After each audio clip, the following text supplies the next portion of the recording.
हाँ जी दोस्तों, क्या हाल है क्या हाल है क्या हाल है। I hope you are all doing really really well. दोस्तों, वेलकम टू टुडेज वीडियो, जहां पे मैं आप लोगों से बहुत ही इंफॉर्मेटिव बात करने वाला हूं कि कैसे आप लोगों ने अपने बचे हुए 60 डेज अप्रोक्सीमेटली, उससे कम है वैसे, पर किस तरीके से 60 डेज को बेस्ट यूटिलाइज करना चाहिए और क्या प्लान करना चाहिए सितंबर 24 के लिए अटेम्प्ट में एक ग्रुप लिखने के लिए। रजा, अगर आप सितंबर 24 में बोथ ग्रुप लिखना चाहते हैं तो आपको कमेंट पे लिख के बताना पड़ेगा कि मैं बोथ ग्रुप लिख रहा हूं। तो बहुत सारे बच्चे अगर लिखेंगे तो मैं आपके लिए प्लानर अलग से बनाऊंगा, but I am under N assumption that एक ग्रुप वाले बच्चे हैं ज्यादा। तो मैं आपको इस वीडियो में एक ग्रुप यानी कि ग्रुप 1 या ग्रुप 2 हो तो उस पॉइंट ऑफ व्यू से बताऊंगा। ध्यान से मेरी बात जरूर सुनना।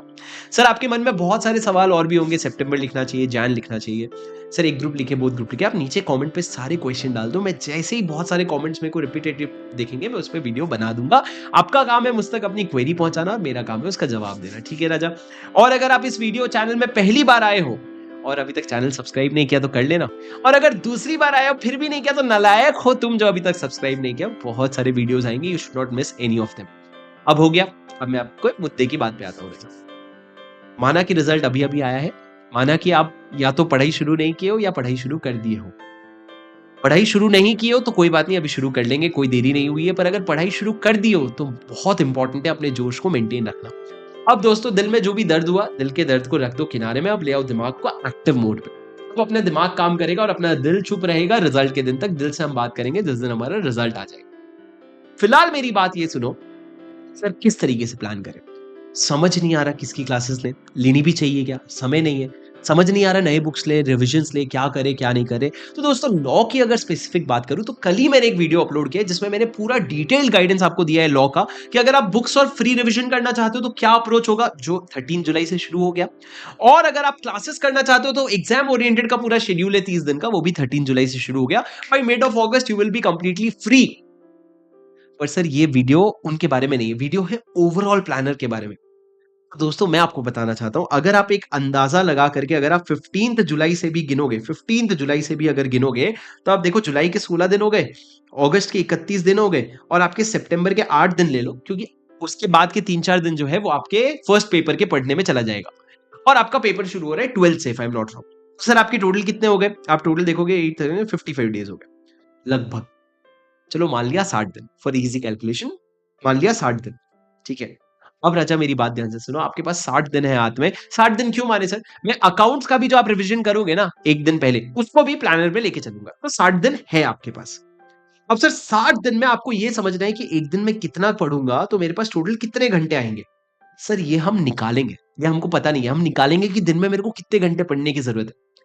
अब राजा ये कैसे निकालेंगे सर? आपको सबसे पहले क्या करना है, आपको सबसे पहले ये देखना है कि आपको कौन सी क्लासेस लेनी है। मैं फॉर एग्जाम्पल लेता हूं आपके साथ कि आपने मान लो अकाउंट्स की क्लासेस लगाने की सोची और लॉ की क्लासेस लगाने की सोची। आपने सोचा टैक्स में बहुत अच्छे स्कोर है, नई क्लासेस की जरूरत है। सर लॉ में आप मान लो अगर आप भगा भगा के देखोगे, फुल स्पीड पे देखोगे, तो भी आपको 80 घंटे लगेंगे, और अकाउंट्स में वही चीज आपको 120 घंटे लगेंगे।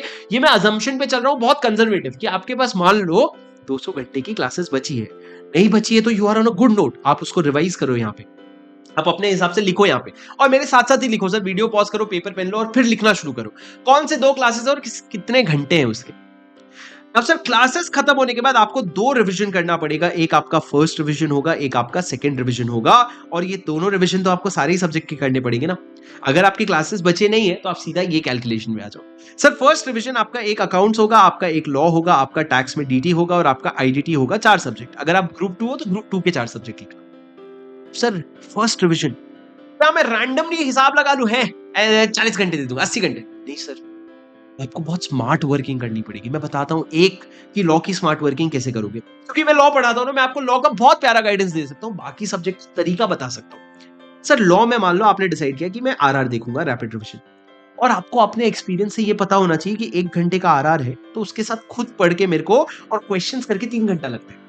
तो अगर मेरा 15 घंटे का आरआर है और पहली बार मैं ढंग से पढ़ूंगा तो मेरे को 50 घंटे तो लगने ही लगने हैं। अगर मेरा 20 घंटे का आरआर है तो मेरे को 60 घंटे तो लगने ही लगने। ये बहुत रीजनेबल अजम्पशन है सर। क्यों? क्योंकि इतना बेसिक एक्सपीरियंस होना चाहिए। और अगर नहीं है तो ये करो एक्सपीरियंस कि मान लो मैंने शेयर कैपिटल एंड डिबेंचर का रिवीजन उठा लिया, 1x पे देखूंगा, साथ साथ में पढ़ूंगा, रिवीजन करूंगा, याद करूंगा और क्वेश्चन बैंक करूंगा। तो 1 घंटे के रिवीजन के पीछे मेरे को 3 घंटा लगेगा सर। तो मैंने लिख दिया लॉ में पहली बार मेरे को लगेगा 50 से 55 घंटे, मान लो अपन लिख देते हैं सेफर साइड में 50 आवर्स।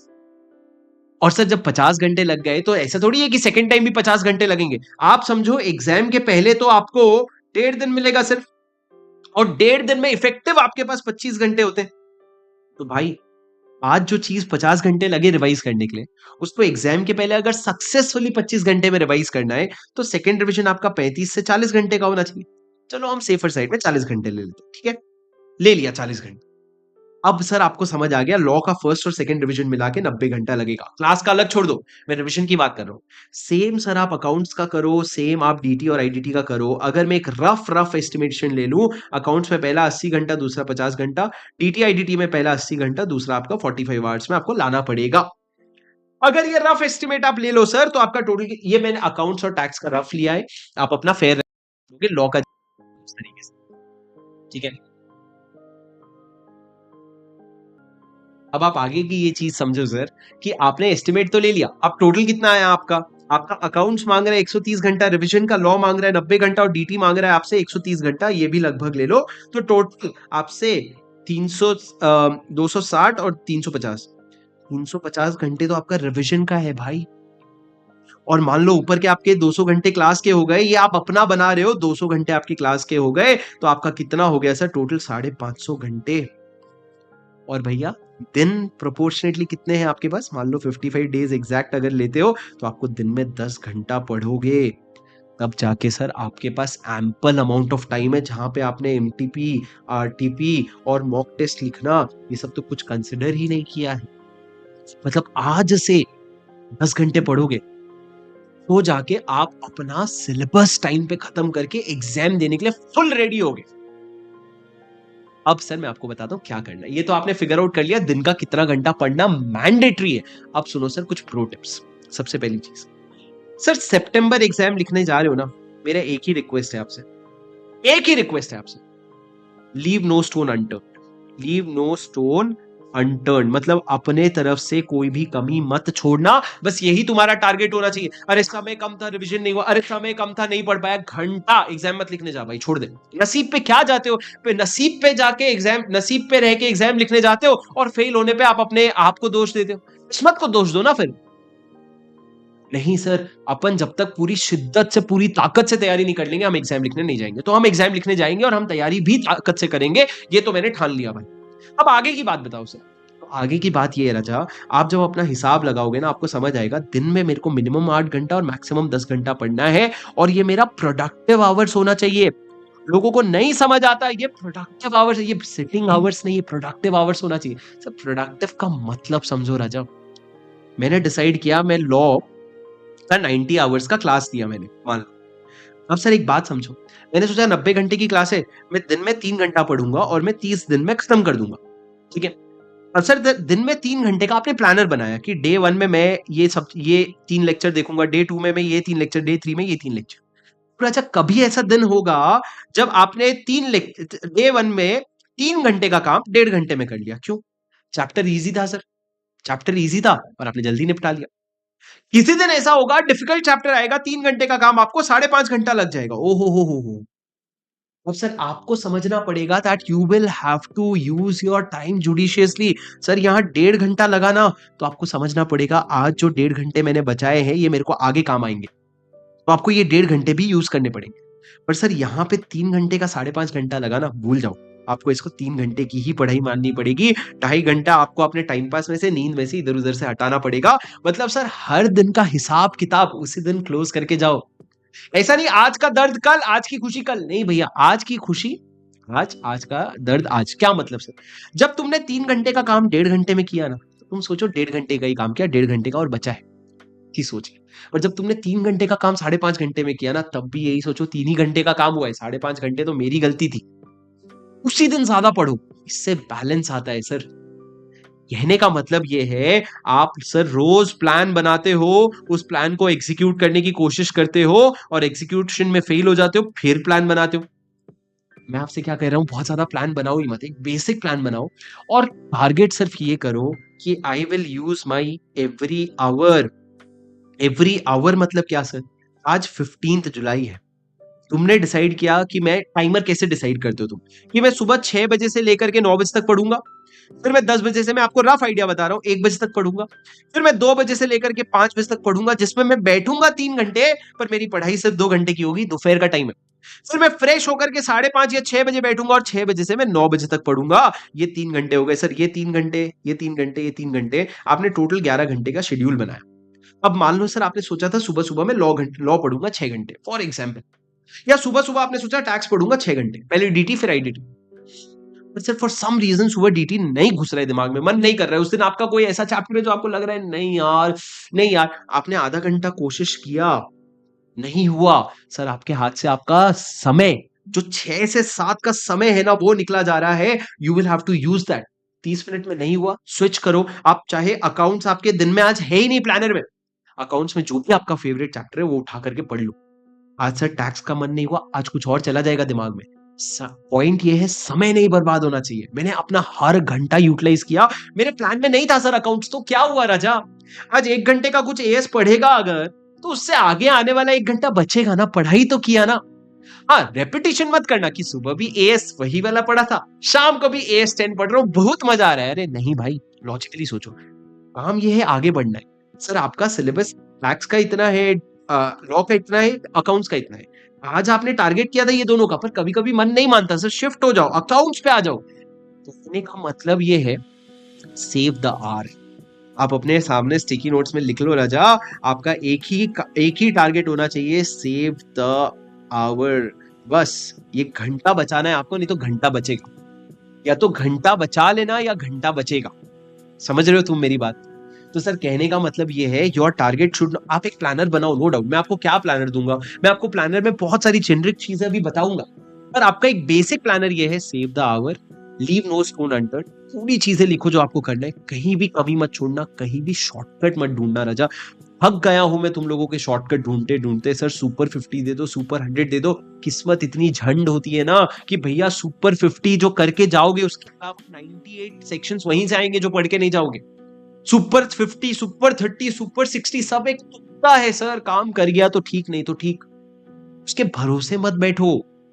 क्या बात करते हो यार, क्या कर लोगे अगर मैंने सुपर 50 दिया, नहीं आया, 98 में से आ गए, तुम मेरे को बोलोगे अरे शुभम सर की वजह से मैं फेल हो गया, क्या करेंगे फिर? फेल हो गए, पर फेल कौन हुआ? तुम्हारा रिजल्ट है ना। किसी और पे ब्लेम डाल के जीतते हैं क्या अपन? अपने आप पे ब्लेम डाल के, अपने आप पे डिसिप्लिन ला करके जीतते हैं हम।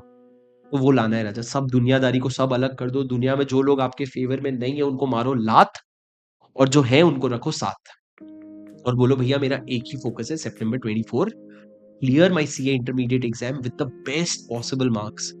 और अगर मई 24 में अनसक्सेसफुल रहे हो ना, तो ये जो धब्बा है ना, फेल को अनसक्सेसफुल लिखने से दिल में चोट कम नहीं होती भाई, दर्द उतना ही होता है। अभी लोग social media creator, you are not failed, you are unsuccessful, अबे क्या बात कर रहे हैं यार, दर्द तो होता है ना, अटेम्प्ट तो, सब कुछ तो सेम लगा, सब कुछ तो सेम रहा, बातें बदल देने से चीजें थोड़ी हो जाती है। पर हाँ, आपका मन को जिस चीज से शांति मिले, कि भैया जो भी दाग लगा है ना उसको रगड़ के धोएंगे सितंबर में। यहाँ तुमने 40 नहीं लिए, तुमको 70 लाके नहीं दिखाए ना उस सब्जेक्ट में, तो मेरा नाम बदल देना। ये जुनून अगर आएगा ना बेटा, पास हो जाओगे। पर यही सोचते रहोगे जो चल रहा है, जैसा चल रहा है, मुझ में कमी है, मेरा ये है, मेरा वो है, रोते रहोगे तो जिंदगी कम पड़ जाएगी रोने के लिए। तो दोस्तों, ये आपका एक बेसिक प्लानर है। अब मैं आपको एक अल्टीमेट चीज बताता हूँ, सुनते हुए जाना। सर दिन में 10 घंटा कैसे अचीव करें, इससे अचीव करें, मुझसे नहीं हो रहे 10 घंटे की पढ़ाई। सुनो, मैं आपको बताता हूँ मेरी सबसे बड़ी ताकत। दिन में 10 घंटा आज अचानक से बैठोगे ना, नहीं होगा। आज तुम धीरे धीरे 2 घंटा, 4 घंटा, 6 घंटा करके 10 घंटे तक पहुंच सकते हो, ओके सर। पर ये जो इस समय जो टाइम वेस्ट हो रहा है उसका क्या? इसको मैनेज करना सीखो। सर जिंदगी में सबसे आसान काम होता है क्लास देखना, और जिंदगी में सबसे डिफिकल्ट काम होता है सेल्फ स्टडी करना। ये दोनों को मिला करके ना 10 घंटा अचीव करो। कैसे सर? मेरे आज का जो शुरू शुरू के दिन है, मैंने क्लासेस कुछ तो ले रखे होंगे, कुछ तो क्लासेस ले रखे होंगे, कोई तो वीक सब्जेक्ट होगा, उसके क्लासेस एक बैठक में पूरा मत निपटाओ। क्लासेस को तब रखो जब आपका सबसे अनप्रोडक्टिव टाइम है। मान लो आप सुबह 6 बजे उठते हो, नहीं तो भी सर सुबह 11 बजे उठते हो, कोई फर्क नहीं पड़ता। ऐसा है ही नहीं कि सुबह उठने वाला पास होता है, हमको रैंक आई, हम 11 बजे उठते थे, कोई फर्क नहीं पड़ता। तुम्हारी पढ़ाई होनी चाहिए, बस दैट इज व्हाट मैटर्स। तुम्हारी रात के 2 बजे से सुबह 5 बजे पढ़ाई होती है, बैठो, दुनिया सो जाए उठे, हमको घंटा फर्क नहीं पड़ता। सर सुबह 6 बजे उठते हो फॉर एग्जाम्पल, सर 6 बजे तो आपकी बहुत एनर्जी रहती है, अच्छे मूड में रहते हो। 6 से 10 ना सेल्फ पढ़ाई कर लो। उसके बाद थोड़ा रिदम खराब हो रहा है, लेक्चर्स लगा लो। आप क्या करते हो 6 बजे उठते हो, मुँह धोते हो, लेक्चर प्ले हाथ में फ़ोन। नहीं भाई, अपने को क्या करना है, अपने को बैलेंस लाना है ताकि दिन में मेरा प्रोडक्टिव 10 घंटे का निकले। आपको एक बात बताऊँ, जब आप 3 घंटे पढ़ते हो ना खुद से, तो आप 3 घंटे की पढ़ाई करते हो। और जब आप 3 घंटे की लेक्चर देखते हो ना, तो आपका दिमाग सिर्फ़ 1 घंटे की पढ़ाई जितना थकता है। क्या बहुत बड़ी बात बोला मैं, तुम सुने नहीं लेकिन। 3 घंटे खुद से पढ़ते हो ना, तो 3 घंटे भर का दिमाग थकता है। पर 3 घंटे लेक्चर लगाते हो ना, तो सिर्फ़ 1 घंटे भर का दिमाग थकता है। अरे टीचर काम कर रहे हैं, तुम तो बैठ के टीचर एक एग्ज़ाम्पल को 3 बार समझा रहे हैं, तुम नहीं थक रहे हो। सोचो ना, 90 घंटे की क्लास का जब 15 घंटे में रिविज़न होता है, तो कैसे थके तुम 90 घंटे में? इसमें तुम 15 घंटे की थकान लग जाएगी तुम्हारी। तो सर फ़र्क ये है कि जब तुम दिन में 3-4 घंटा खुद से पढ़ रहे हो और दिन में 6 घंटे का लेक्चर लगा रहे हो, तुम्हारा काम 10 घंटे का हो गया, पर तुम थके सिर्फ 7 घंटे के हो। इसका मतलब क्या, तुम्हारे पास थोड़ी और एनर्जी है। ठीक है सर, हमारा टारगेट क्या था, सेव द आवर, वो हमने कर लिया। सेव द आवर वो हमने कर लिया। तो इस तरीके से प्लान करोगे, आगे चल के आप धीरे-धीरे क्या करोगे, सेल्फ को बढ़ाते जाओगे।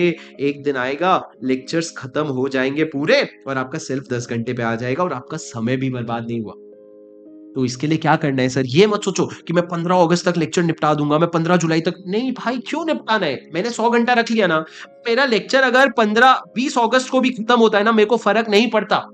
मेरे पास लेक्चर बचे होने चाहिए मेरे अनप्रोडक्टिव टाइम पे। किसी दिन शाम को 6 बजे पढ़ना था सर, मूड खराब हो गया, अपने वाले से लड़ाई हो गई। तो कुछ नहीं, 7 बजे लेक्चर लगा करके बैठ जाओ, फोकस आराम से होगा। उन दिनों के लिए बचा के रखो, अनप्रोडक्टिव टाइम के लिए लेक्चर्स बचा के रखो, ठीक है? I think that was a very helpful advice. अगर आपको लंबा वीडियो था पर आई एम श्योर आपके लिए हेल्पफुल रहा ये। अगर आपके जो भी मन में क्वेरीज़ हैं, जेनेरिक क्वेरीज़ नहीं, कोई स्पेसिफिक क्वेरीज़ है, नीचे कमेंट पे ज़रूर पूछ देना। और वीडियो अगर हेल्पफुल लगा राजा तो मेरे को लाइक करके बता ज़रूर देना कमेंट पे, because your appreciation is my motivation. You tell me this is helpful for you, I will bring more such videos for you. But अभी उम्मीद है आपके लिए वीडियो हेल्पफुल रहा होगा। एक बार कमेंट पे लिख करके जाओ sir, I will score dash in September 24। Sir एक मैनिफेस्ट तो करो, एक मार्क्स, और उसको रिपीटेडली अपने दिमाग को बताओ। और कम नहीं मैनिफेस्ट करना, हर सब्जेक्ट में कम से कम 70 यानी कि 210 मार्क्स को बेयर मिनिमम मैनिफेस्ट करना। और अपने आप को बोलते जाओ 210 210 210 and you will secure it. ठीक है राजा। I hope this video was really helpful for you. For more such videos, do make sure that you subscribe to this channel so that आपको तुरंत नोटिफिकेशन आ जाए। और मैं मिलता हूँ आपसे अगले वीडियो में। Until then, take care, study well. This is your CA buddy Shubham single signing off. Keep going, यही हूँ मैं। ठीक है राजा, बाय बाय, सी यू।